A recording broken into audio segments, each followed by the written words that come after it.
Happy Yay! holidays! Happy holidays! Welcome to Vlogmas Day 12.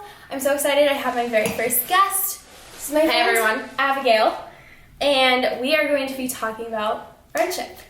It's like one of our favorite topics. One of our many favorite topics. We talk about it like I think every time we like get together. Much, yeah. Yeah, just because we're at that time of our life, you know? Yeah. Well, friendship is always important. Yeah. So it's always a good thing to talk about. Yeah, Make exactly. sure you have like good priorities for your friendships and stuff like that.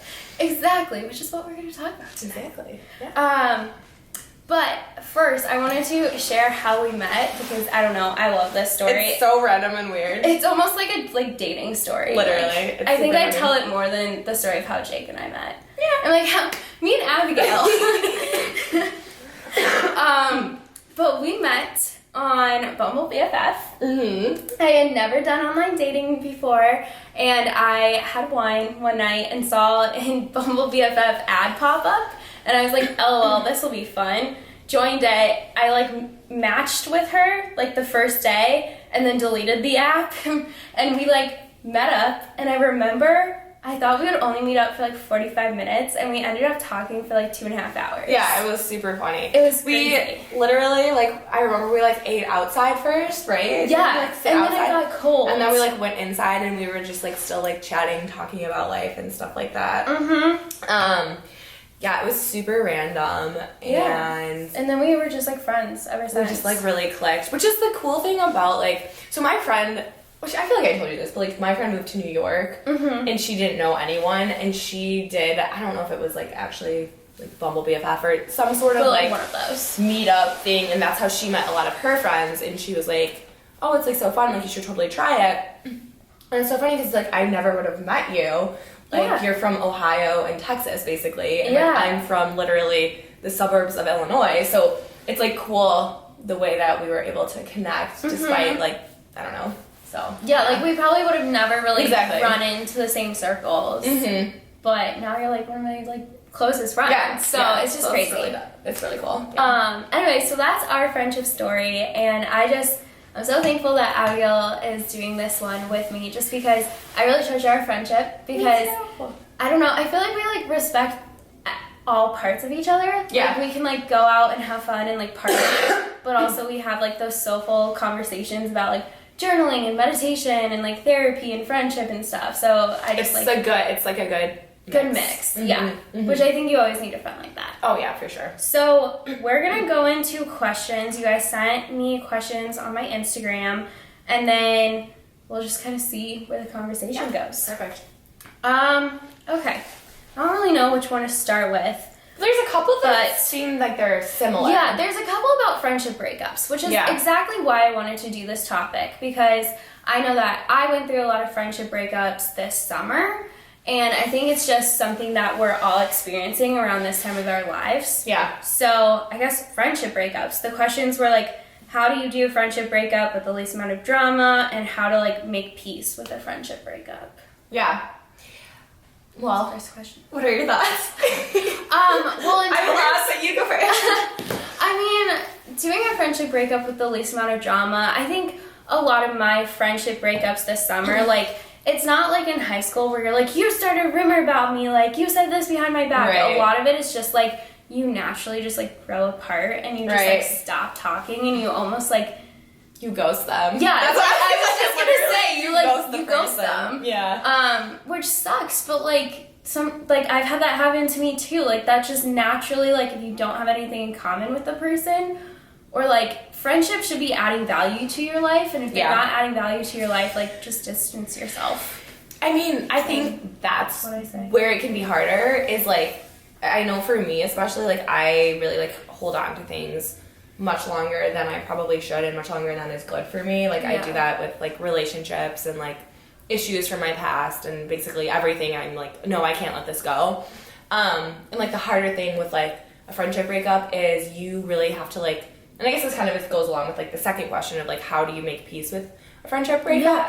Is like you really have to like come to a place where you're like, whether or not like I loved this person and we had good times together and like they really meant something to me at one point, or they were really a support system that I needed, like at a certain point, like it sucks, but you just get to a point where you're like, this is not healthy for me anymore, and like this is like literally dragging me down. And it's, for me especially, it's really hard. I would assume for like most people it's pretty hard. You don't want to let that go. Exactly. It's almost like a real breakup. Like you get worse. I think it's worse. I definitely think friendship breakups are worse. But like you just get to a certain point where it's hard and you're gonna miss the person and miss the times you had, but like you know that it just has to happen at a certain point. And I think like too, I don't know if you've ever had this kind of happen, but there have been people where I've been like, I feel like they're really like going through a really hard time and they like really like need someone. But there's a difference between like, okay, I'm going through something really difficult and like I need a support system and like I need my friends. And like if you're not there for someone at that point, like you're a shit friend. Like get over yourself, like be a good friend.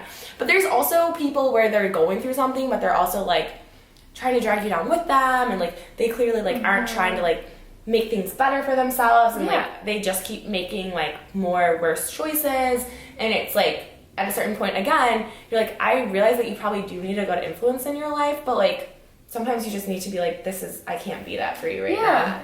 So I think that also is super hard because there's guilt sometimes, you know, you feel like I want to be supportive, like I want to be there for you, but at a certain point you just need to like put that boundary there and know that sometimes you might deserve better. And the other person deserves better too. If you're sitting around watching them destroy their lives, like you're enabling them. So, you know, you don't want to, you're actually being a worse friend by doing that. Exactly. And going off of that, I think something that I've learned and that like really helped me find peace in a lot of these friendship breakups I went through this summer is realizing that if I felt like someone wasn't a good friend to me, I probably wasn't being a good friend to them. That's true. Like it normally is like a pretty equal balance in a good friendship. And so if I didn't feel like they were adding value to my life, I probably wasn't doing much for them either. So that really helps to kind of realize that when you really think about it. No, that's really smart. That makes a lot of sense. So if you're not able to like, I don't know, I saw some quote somewhere that was like, if you're not with people that are constantly like encouraging you to do better, like what are you doing with your time? Basically. Right, exactly. Which is like harsh, but it's fair. But it's true. We're to the point in your life where like your friendships aren't out of convenience anymore. Like you're not friends with people because they're in your class or your sorority. Like you don't really get to pick them. And so you need to like pick your friends wisely and realize like who is actually going to be there and like be valuable to your life. Like I can honestly count the people I consider good friends on my hand now because I like went through like evaluating my friendships and like really thinking about it. So and the older you get, I feel like the less time you have. And it's like you don't want to waste time on like things that are not good. You know, like friendships that aren't good or like that are hurtful or just like I don't know. That's like my other thought on that. I guess this one kind of goes along with everything that we're talking about, but your biggest piece of advice to go through a friendship that used to be a lot stronger. To go through with friendship? I think it's like how to deal with like maybe you haven't like broken up as a friend, but like it used to be stronger, now it's not. This probably goes along with like growing up. It's probably like a high school, college friend that you're like kind of in a different place. I mean, okay. You tell your opinion first. For one thing, there's definitely like stages of your life where I think sometimes you're like closer with someone and then you can be less close with them for a little while and then you can be more close like depending on what's going on and like sometimes something that like I think I especially struggle with some of my friendships is like I'll have friends that will sometimes text me like, hey, like I haven't talked to you in a really long time, like what's new, like what's going on? And I'm like, okay, we haven't talked for a really long time because I'm just really busy and like I don't have time really right now and like you're catching me off guard. And I think it's hard because you're like, you misinterpret the busyness for like a lack of like closeness or interest in the friendship. And a lot of times it's truly just like that the other person is like busy and you know they're not able to like devote enough time to the friendship. Because I do think like if you think back to college, like literally like some of my like good friends, like we would hang out every day, like we would like, sit on the couch together and like talk and like you have much more time for it. You just don't have that. And so it changes. I don't know if that's like what the person was like asking, but that would be like something that I would think maybe. Yeah, I definitely agree. And I think, I mean, again, going back to my experience, like literally this summer, I evaluated like every single friendship I had. I made the cut. And she made the cut. But I don't know how. what I was going to say about that is I literally went through it and I thought about all of my friendships that were changing and were different. And I thought about the ones that I wanted to put more effort into and the ones that I wanted to pull back from. So, like, yours was one that really this summer we didn't talk that much. And I think it was just because we were both busy. Like, it wasn't anything dramatic. It was just, like, we both were, like, doing our own thing. I also feel like you were out of town a lot. I was, like, never here. So it was mainly me. I wasn't here. I'm just saying, like, girl, you are, like, busy. Yeah, I was busy. But, like, that's the thing is I realized that I was so busy and I wasn't really here to be present in our friendship. Yeah. And then when I, like, had that realization, I was like, okay, like, I really like our friendship, so I'm going to dedicate more time to this. And others, I was like, okay, they're not really present for me. I'm not really present for them. We don't have a lot in common anymore. I don't really see them. Maybe they, like, don't live near me. Like, this isn't one that I can really put energy to. So I think you also, at a certain point, like, if your friendship is changing, I would look at it and look at the like what you're bringing to it and what the other person is bringing to it. Like, are you always the person reaching out? Are they never responding to your text? Like, is this person really worth the energy? And if they are, then like dedicate that time. Like, call them, FaceTime them, like make friendship dates. Like, we have a monthly friendship date so that we knew we would always hang out with each other like at least once a month. Like, really do that if that person is valuable, but if it's not, then just maybe that's time to, like, it's a ghost sign. them. I don't know why I'm doing this as, like, ghost the person. Like a poof. You're, like, disappearing, like a poof of, like, glitter. You're in glitter bomb. And you're gone when the glitter fades. It's like, she's gone. Yeah. Yeah, I think that also is, like, it brings up another, like, interesting, like, topic that no one asked about, but we can still talk about it. That's what we're here for. Yeah. But, like, making, like, conscious decisions of, like, who you want to be in your life. And, like, kind of look at, like, how you're, like, okay, like, this is a friendship that I, like, care a lot about, so I'm going to make an effort to, like, see you, like, once a month or whatever. Because, like, it honestly is so easy to just let it, like, kind of almost like fall apart sort of, just because you're like not seeing each other, and like life is really busy, and like I think like having good conversations with your friends is like a good form of like self-care, and like it's important to again make like a conscious decision, like, no, I'm going to like hang out with this person that I like feel rejuvenated after I spend time with, who I know is like good for my soul. And like it might be difficult to be like, this is a standing date that we have, or like this is something that we're going to commit to doing, but I feel like it's super important. Yeah, it's been great. And like, yeah, one thing that I like that we do with our friendship date is like we always try and do a different thing. Like, we realized that for a while we would always like go out to dinner, and we were like, no, let's do something different. So we did like pottery, and I think we've like done a workout class, or like just gone for a walk or something. So it's just like so important to change it up, and really like a piece of advice that I've always heard that I'm probably not the best at, but if you are really busy and you really want to dedicate time to your friend, like, incorporate your friend into those plans. So, like, if you're going to a workout class, like, bring your friend with you. Them to go with you. Or, like, if you're going to a networking event, like, bring your friend with you, or something, like, do something with them. Isn't that, like, a Michelle Obama thing or something? Probably. Where she, like... I bet it was. Instead of, like, asking her friends to, like, get dinner with her, she was like, go on runs with me, because then they're like accomplishing like something to check off their to-do list, but also getting to spend time together, and so it's like less taxing on like your and like, you have that like shared experience of dying while running. But we did try to do a 5K together. We tried. It didn't work out. No, I broke my foot, and Jake went in the hospital. So it was like that. Like, it's not meant to be. No, but we tried. Maybe next year. Next year's our year. Should have asked if we could defer to next year. We really should have. I'm sure they're not going to have it next year anyways. Probably not. I feel like it was like a one-time thing. Yeah. We have other 5Ks. We could do the donut run next year. That was the thing. Like, right before we became friends, like 2 months before we became friends, we both did the same 5K. But we like, didn't know each other. Didn't know each other then, but we did it. So maybe we'll do it together. Yeah, next year. so fun. 2020 is our year to run. Okay. Another question was, they worded it kind of weird, but I think it's asking about when you're in a relationship, if you become friends with more like coupled up people, or if your friendships change. So I don't know if that's maybe directed more at me because I got married this year, but we're both in relationships. But it's not like you were. We can talk about it. It's not like you weren't in a relationship before. I was. Yeah. So like, I can only talk. It's hard for me because I did get married, so that definitely changed, I think, some of my friendships. Really? I don't know. I guess not really. The only thing that I noticed is there was definitely a drop-off after my wedding of, like, people who came who, like, don't talk to me anymore.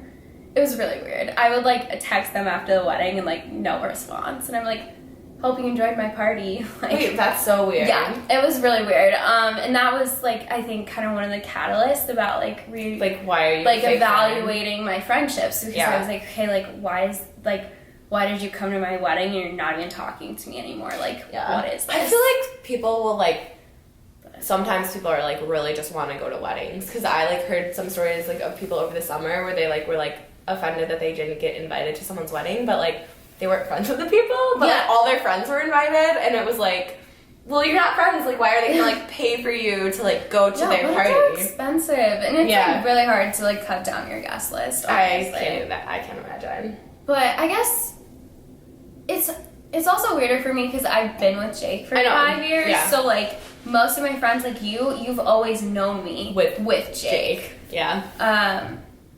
I honestly don't think my relationship, like, my friendships have really changed that much. If you're a real friend, it hasn't changed much. Yeah, well, I think that's also dumb because, like, I know some of my friends, they, like, will be like, oh, I don't like my friend's significant other, and, like, I feel like this affects our relationship, and I'm like, no, you can still be friends with the person, like, individually. You know what I mean? That is a topic I struggle with, just because sometimes I'm like, okay, like, get over it. If the person's happy, like, be happy for them. But I've also known people who are in, like, abusive situations. Right, of course. So, like, you want to be the friend who, like, gets them out of that. Right. Because sometimes you, like, want to be like, wake up, like, this is not good for you. But then you also, like, want to support them. So I'm always, like, I personally have such a conflict with that.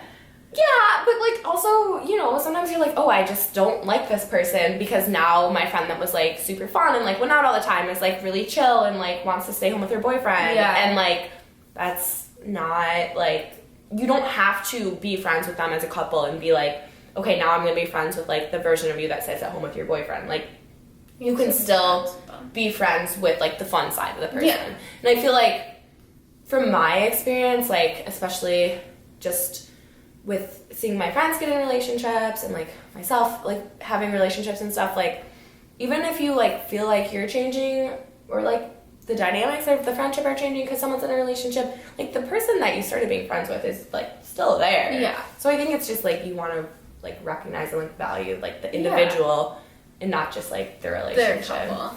I will say I do think there is, like, kind of a transition period when a friend, like, first gets in a relationship. Yeah. And they spend, like, more time with that person, and you just kind of, like, have to just be okay with that because that happens, and, like, everyone does it in your relationship. Like, for the first, like, month or so, like, that's their focus, and eventually they're gonna, like, reach out and be like, SOS, need a girls' night. Like, I'm sick of this guy yeah, like, everyone does it, but you just have to give it that, like, little time and not, like, try not to be, like, jealous, I guess, and just, like, chill.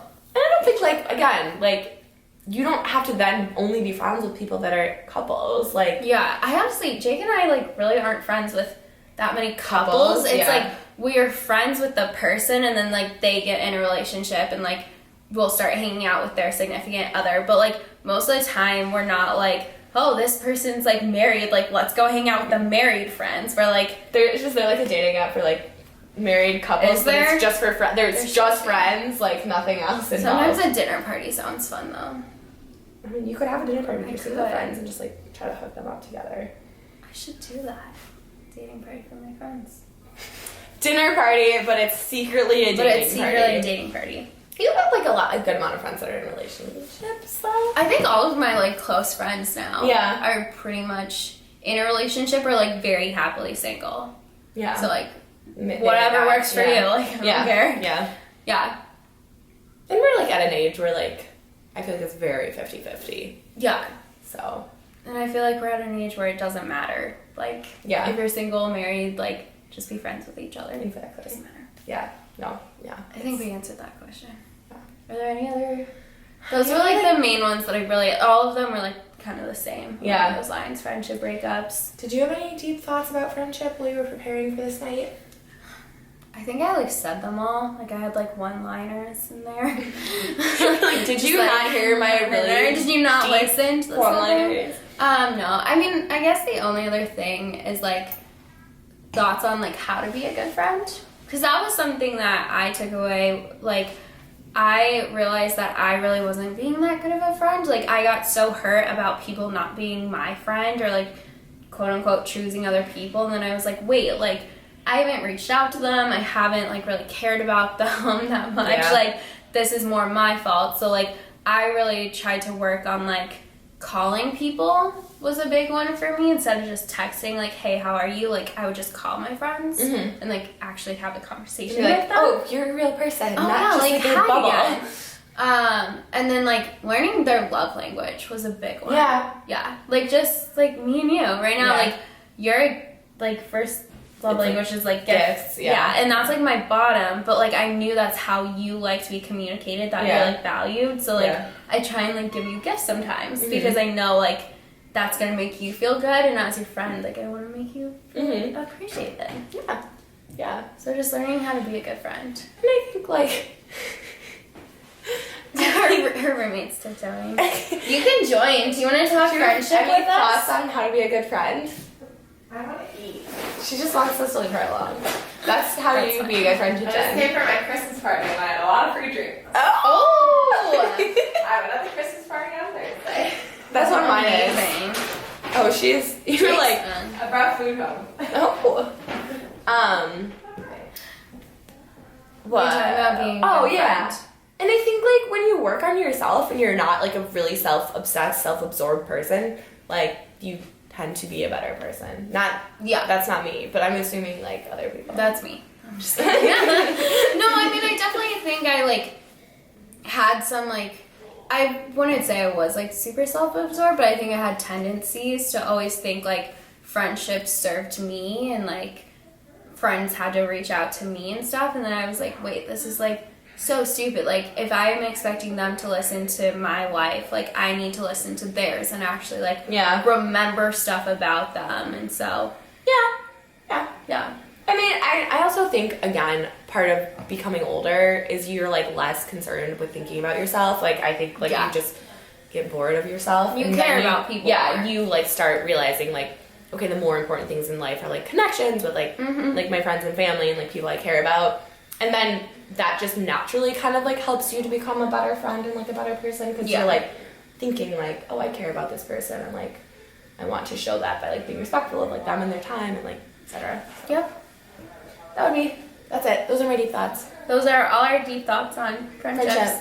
But thanks for joining. Thank you so much. Yeah, I don't know why I'm like praying. Like, thank you for coming. Namaste. But if you like this video, give it a thumbs up and don't forget to subscribe. Subscribe. The button's like there. Bye.